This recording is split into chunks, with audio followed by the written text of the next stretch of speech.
Attrition ratio कम करने के लिए एक्चुअली ह्यूमन रिसोर्स में क्या पॉलिसीज देनी चाहिए, करनी चाहिए? मैं तो दूसरी बात कहूंगा आपको, आपका 5% एट्रिशन कम से कम होना ही चाहिए। क्यों? देखिए, डायनामिक बिजनेस है ये। जो बिजनेस आप 10 साल पहले जिस ढंग से करते थे वो बिजनेस आज नहीं है, आज और ज़्यादा कंपेटिटिव है। क्योंकि किसी भी काम को आप शुरू करते हैं, चाहे नया पहली बार काम शुरू करिए जो दूसरा किसी ने ना किया हो, दूसरा जल्दी से जल्दी कोई ना कोई कॉपी करता है, तीसरा फिर आके उसको अटैक करता है, चौथा कोई आपको चैलेंजर आता है, और 2-3 साल बाद वो सारे बिजनेस एक जैसे दिखने लगते हैं उस प्रोडक्ट में। तो मीडियोक्रिटी, कंप्लिसेंसी, ये सब सेट इन होती हैं ऑर्गेनाइजेशन में। तो आपको बॉटम के 5% आदमी हटाने ही चाहिए। आपका ह्यूमन रिसोर्स डेवलपमेंट का लेवल ऊपर तभी उठेगा अगर आप बॉटम रंग के 5% हटाएं और नए लीजिए। तो मैं तो नहीं इस बात को एक्सेप्ट करता कि एट्रिशन रेट कम से कम होना चाहिए। हाँ, अगर वो 8-10% हो, 12% हो, तो आपका एक्सपीरियंस ब्रेन ड्रेन हो रहा है। जो आप लोगों पर पैसा स्पेंड करते हो, उनको आपकी डोमेन नॉलेज देते हो और वो फिर जाता है तो आपका ड्रेन होता है। 3-4-5% तक कोई तकलीफ नहीं है मेरे ख्याल से। Good evening, sir. What kind of initiatives would you normally recommend, entrepreneurs to normally take in terms of building entrepreneurs so that the business grows and it can be diversified also? Yeah, very good question. ये that's what, इसीलिए मैं कह रहा था शुरू में show के कि भाई आज ये नर्वस होने का दिन है मेरे लिए, क्योंकि ऐसे प्रश्न एक्सपीरियंस आदमी बोल सकता है। अदरवाइज़ बहुत जगह लोग बोलते हैं कि साहब एंटरप्रेन्योर माने से केवल एक कि वो बिजनेसमैन ही होना चाहिए, या अपना बिजनेस करने वाला को मतलब वो लोग कहते हैं एंटरप्रेन्योर। लेकिन आज जैसे आपने प्रश्न पूछा तो एंटरप्रेन्योर कुछ भी, कोई भी हो सकता है। एक एग्जीक्यूटिव भी एंटरप्रेन्योर हो सकता है, डॉक्टर भी एंटरप्रेन्योर हो सकता है, एक टीचर प्रोफेसर भी एक एंटरप्रेन्योर हो सकता है। मतलब आप एंटरप्रेन्योर के लिए कोई बाउंड्रीज नहीं है। जो अपने काम को बाउंड्री लेस समझ के काम करे वो ही एंटरप्रेन्योर। और मैंने तो इसमें आते हुए मैं कुछ कर रहा था, जो आपके पास एम्प्लॉयज़ का अगर आप ठीक से आंकलन करेंगे, अगर उनको एनालाइज करेंगे, आपके पास एक प्रकार के लोग हैं जो होंगे डिट्रैक्टिव। आप उनको कोई भी काम कह दीजिए, वो बोलेंगे साहब ये तो नहीं हो सकता। काम सुनने से पहले ही बोलेंगे नहीं हो सकता। भाई कैसे, तो यार ये क्या बात कर रहे हो, तुम तनख्वाह लेते हो, कंपनी तुम्हारा ख्याल कर रही है, कुछ तो कभी तो किसी हाँ बोलने की सीखा करो, लेकिन नहीं करेंगे। एक डिट्रैक्टिव, दूसरे पैसिव। साहब बस उनको पता है कि कैसे सरवाइव करना इस सेठ के साथ, उनको इससे आगे नहीं करना। उनको they have mastered the art कि वो कैसे भी उसका चाहे चापलूसी करेंगे, कुछ करेंगे, वो सरवाइव करते, कंट्रीब्यूट कुछ नहीं करते। तीसरे लोग जो है पार्टिसिपेटिव, जो कि जिनको आपने जो काम कह दिया वो करेंगे और अच्छे तरीके से करेंगे। अपने आप से नहीं करेंगे, लेकिन आप जो काम कहेंगे उसको ठीक से बजा लाएंगे। उनको मैं कहता हूं उनको पार्टिसिपेटिव लोग। उससे ऊपर जब आप ऊपर उठते हैं तो वो फिर कंट्रीब्यूटर्स आ जाते हैं। आप भाग के वो खुद ब खुद अपने ऊपर रिस्पॉन्सिबिलिटी भी ले लेंगे। आपकी डिस्कशन हो रही, मीटिंग हो रही, वो कहेंगे, अपने आप उठ के कहेंगे साहब ये मैं कर सकता हूँ या मैं कर सकती हूँ। They are contributing people.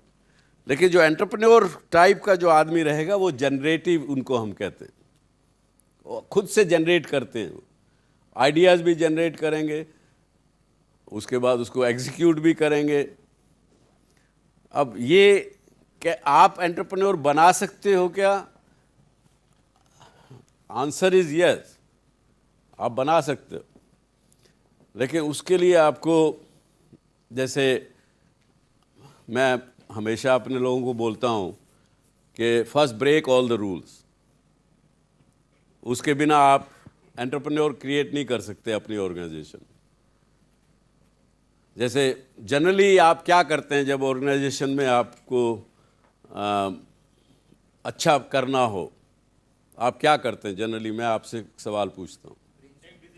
हाँ जी, टेक ए डिसीजन। लेकिन अगर कोई आदमी ठीक काम नहीं करता, आप उसको ज़्यादा ध्यान देते हो या जो आदमी आपका काम अच्छा कर रहा है उसकी तरफ ध्यान देते हो?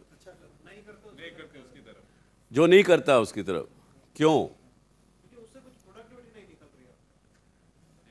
नहीं, आपको उसको प्रोडक्टिव बनाना है, इसलिए उसकी तरफ ध्यान देते हो ताकि उसकी जो कमियां हैं। इसीलिए ह्यूमन रिसोर्स डिपार्टमेंट जो हर कंपनी में होता है वो आइडेंटिफाई करता है, चाहे तीसरे महीने उसका एनालिसिस करे, चाहे 6 महीने में करे, चाहे साल में करे। वो कहेगा साहब इस आदमी का ये ट्रेनिंग रिक्वायरमेंट्स हैं, इसको ये चीज़ की ट्रेनिंग देना चाहिए ताकि ये ठीक हो सके। मैं इसीलिए कह रहा हूँ break the rules, spend maximum time of yours with the person who is the best performer.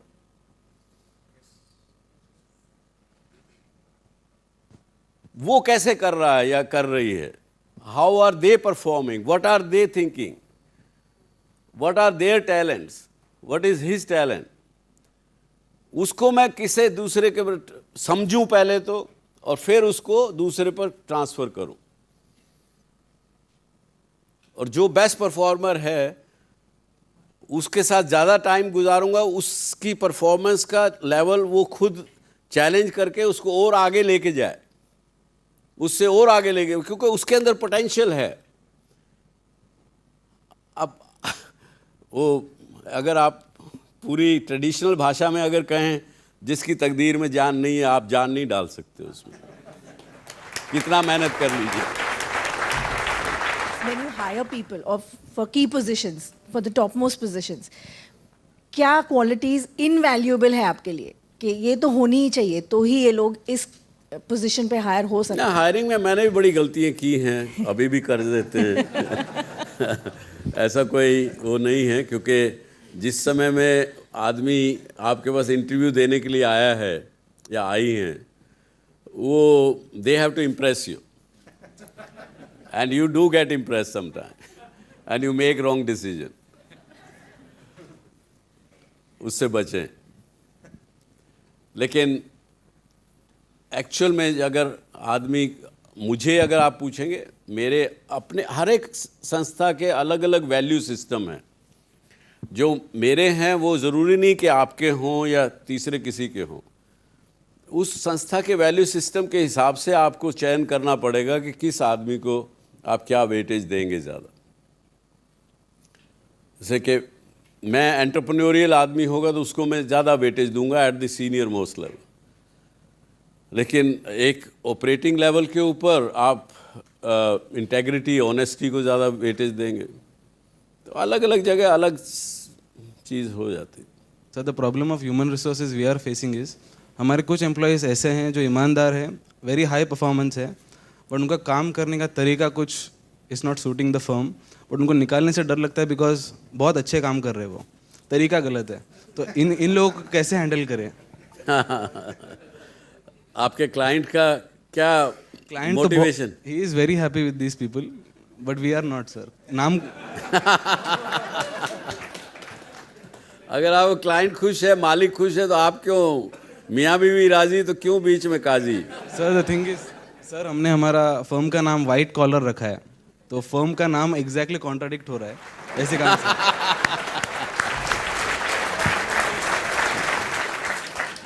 So how to handle such people? ये तो देखिए, शॉर्ट टर्म गेन की वजह से आपके क्लाइंट उसके अंदर बह रहे हैं, वो लॉन्ग टर्म पर्सपेक्टिव से ठीक नहीं है। ये आपको अपने क्लाइंट को समझाना पड़ेगा और आपको उन आदमियों को हटाना पड़ेगा। इसका कोई दूसरा कोई बीच बचाव वाला रास्ता कोई नहीं है। Not to look for short term gain, which is what they are looking at. That's why they want to support these people. So, sir, they are fully with the firms. They are partners in the firms. Yeah, लेकिन short term gain के लिए क्योंकि they are achieving the goal by illegal or wrong means, वो long term में नहीं चलेगा, किसी न किसी दिन खराब होगा. आप एडवाइस करते हैं भी Yes, मैं तो यही कहूँगा.